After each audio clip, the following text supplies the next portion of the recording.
Comment ne plus tomber dans la dépendance affective? Bonjour à toutes, bonjour à tous, parce qu'il y a aussi des hommes qui peuvent être concernés. C'est Fabrice Julien, coach et auteur, expert en séduction depuis 2010, et dans cette vidéo, on va parler de la dépendance affective. Alors, on peut être en dépendance sur son copain, sur sa copine, sur son petit ami, quoi, ou on peut être en dépendance sur l'idée d'être en couple. D'accord? J'ai de la dépendance parce qu'il faut absolument que je sois en couple, parce que qu'est-ce que je vais faire si je suis tout seul ou toute seule, voilà.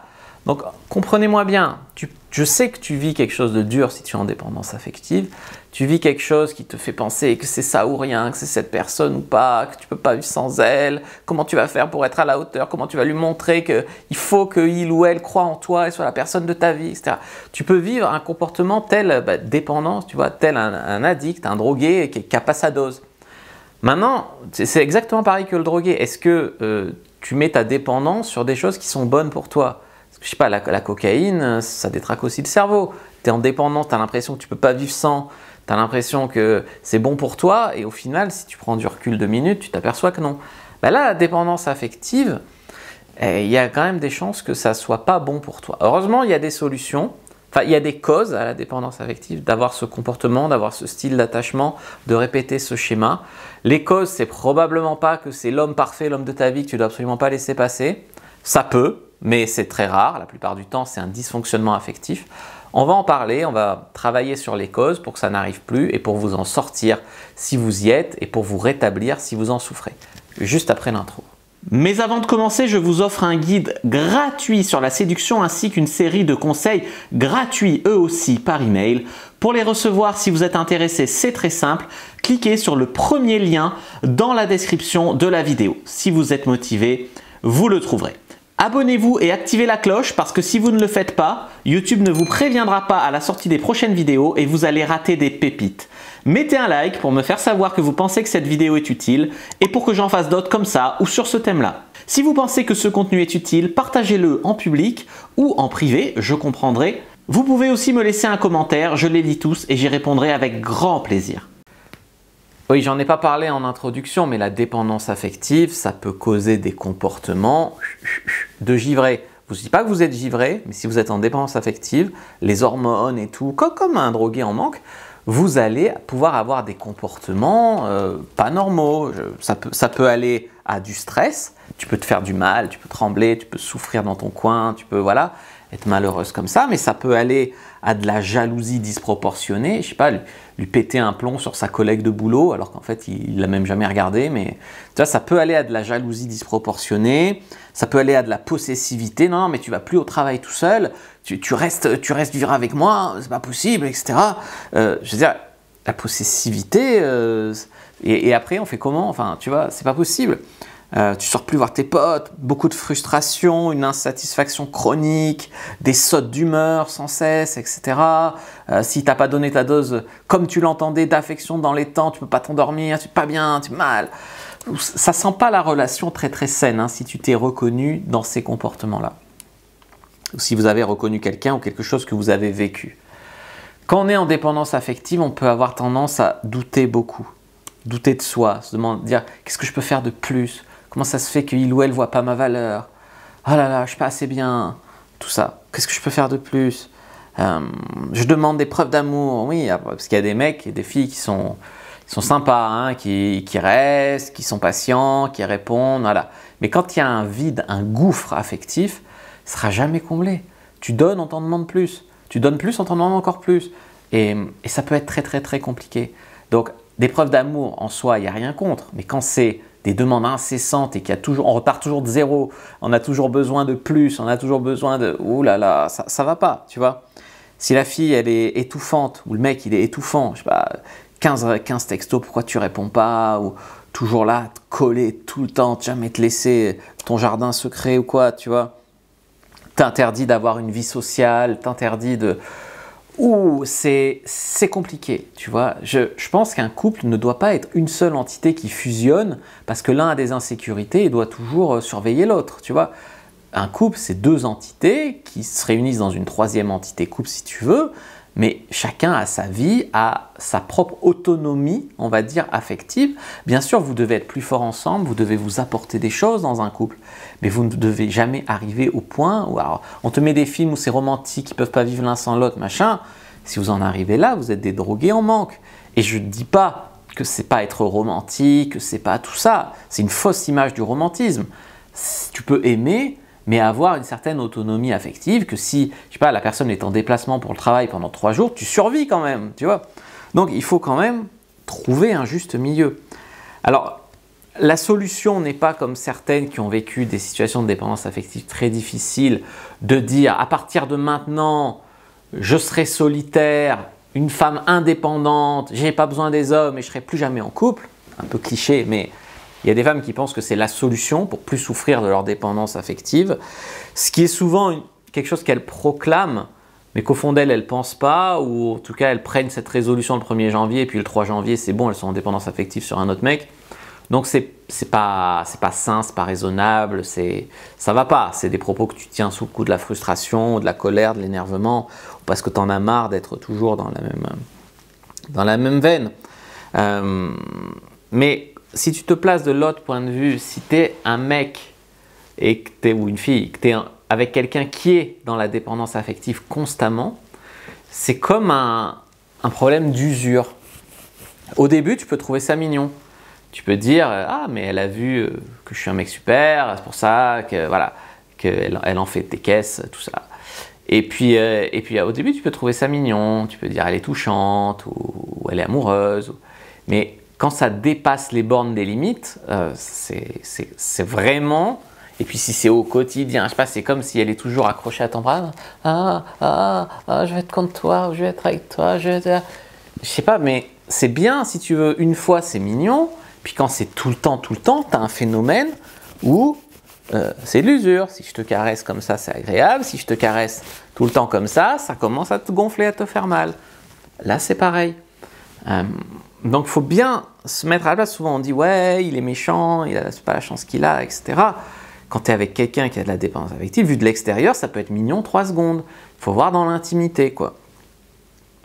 Ces personnes donc, qui tombent dans la dépendance affective, c'est des personnes souvent qui ont un trouble de l'attachement, c'est pas un secret, peut être à différents degrés, la dépendance affective, j'ai pris des exemples un peu caricaturaux.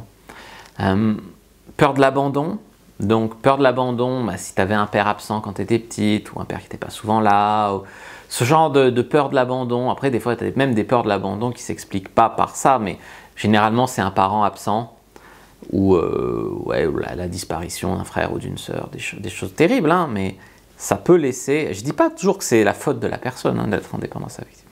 C'est sa faute dans le sens où elle ne travaille pas sur elle, pas assez en tout cas, pour s'en sortir. Et qu'est-ce que j'en sais après tout qu'elle ne travaille pas sur elle? Mais ce n'est pas sa faute dans le sens où on ne décide pas d'être chiant et d'être dépendant affectif. Tu vois, on ne décide pas d'être needy, d'être constamment en recherche d'approbation, de validation. On ne choisit pas d'être comme ça. Donc voilà. Donc un problème de peur de l'abandon, ou alors on a vécu de la trahison.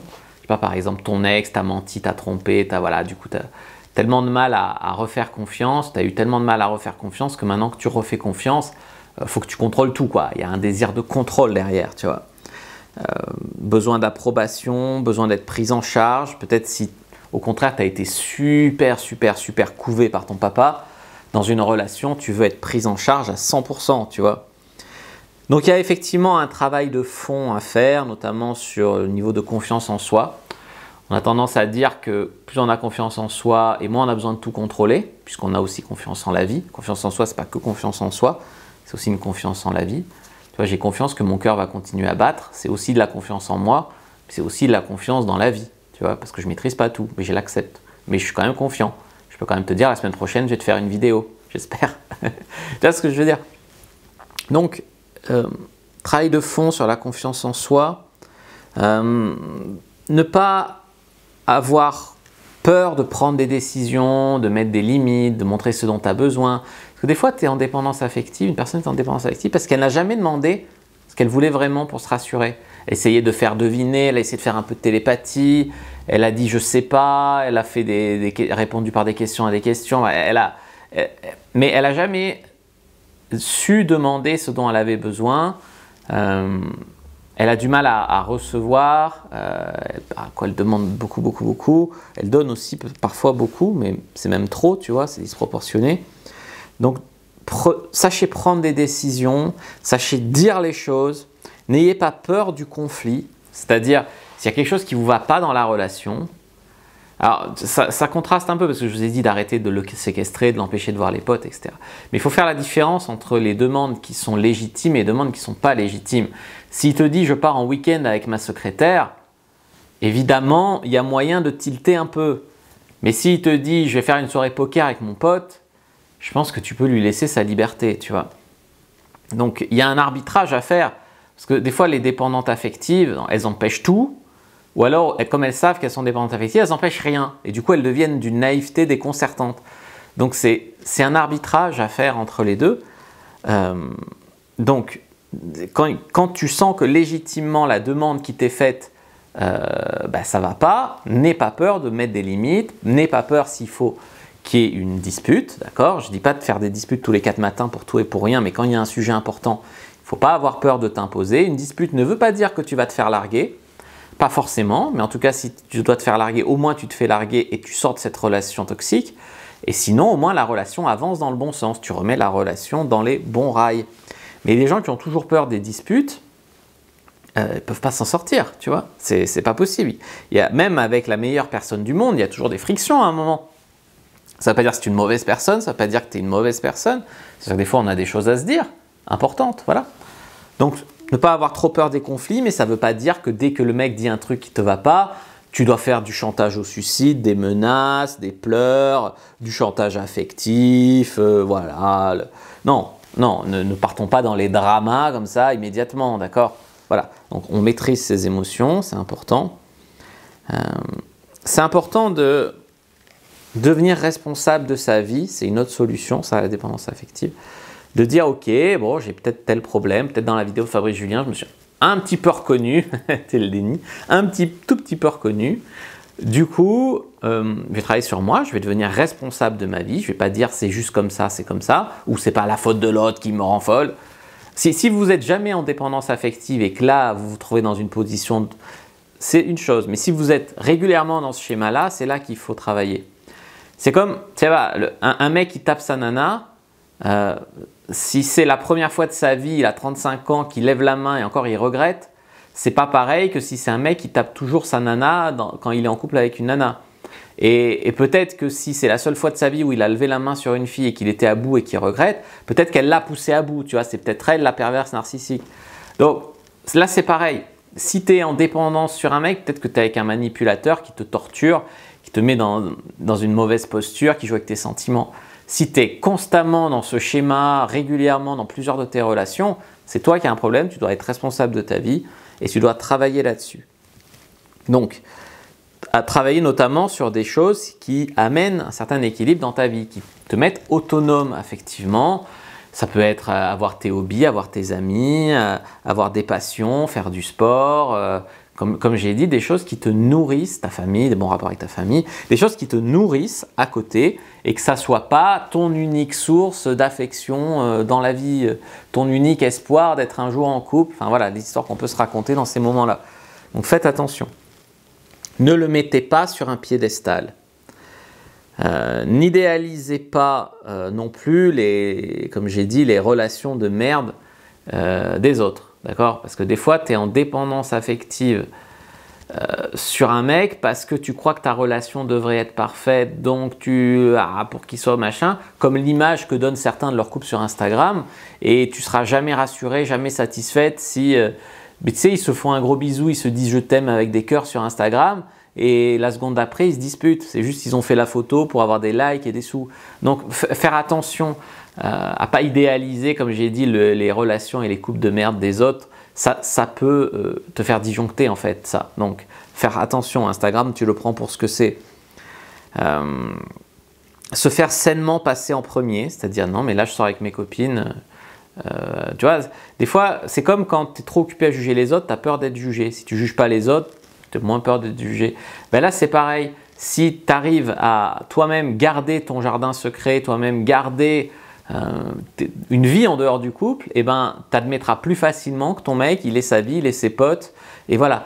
Et c'est aussi se faire passer en premier. Là c'est lors de ma séance de sport. Mais sainement, ça ne veut pas dire je répondrai plus jamais aux besoins de mon homme, il n'y a plus que moi qui compte. Ça, c'est de l'égoïsme. Mais à mon avis, entre la fille qui donne tout, qui est trop gentille, machin, et l'égoïsme, il y a tellement une marge que juste se faire passer en premier, c'est bien. Ça veut dire ne pas s'oublier, tu vois. Ça veut dire se donner un peu de valeur, ça aussi avec la confiance en soi. Ne pas s'effacer, qu'il n'y a plus que l'autre qui compte, etc. Bien sûr, toujours la clé de poser des limites, d'avoir des standards quand il y a un comportement qui ne vous va pas. Si vous êtes en dépendance affective, faites attention à ce que vos demandes soient quand même un minimum légitimes. Comme j'ai dit, tu ne peux pas décemment empêcher un mec de voir ses potes. Voilà, ce n'est pas raisonnable comme requête. L'empêcher d'aller au travail parce qu'il y a une femme qui ne te revient pas au bureau. Enfin, voilà. Mais faire la part des choses entre des requêtes. S'il va en boîte de nuit se mettre des murges tous les samedis soirs, là, tu as le droit de mettre une limite, évidemment, tu vois. Voilà, parce que ce n'est pas un comportement sain, parce qu'il se passe n'importe quoi, et puis parce que c'est con, tout simplement, voilà. Bien sûr, évitez deux choses. Si vous êtes en dépendance affective, il y a deux écueils énormes. Le premier, c'est le déni. Le déni de ta situation, le déni que ton mec c'est un gros con, le déni que toi-même tu es en train de tellement l'étouffer que tu vas le perdre si c'est un mec bien, ou le déni que c'est un gros con qui profite que tu es comme ça pour te faire souffrir ou pour tirer le maximum de toi et pour être un connard à côté. Donc le déni, donc essayez d'ouvrir les yeux. J'espère que cette vidéo sera un électrochoc.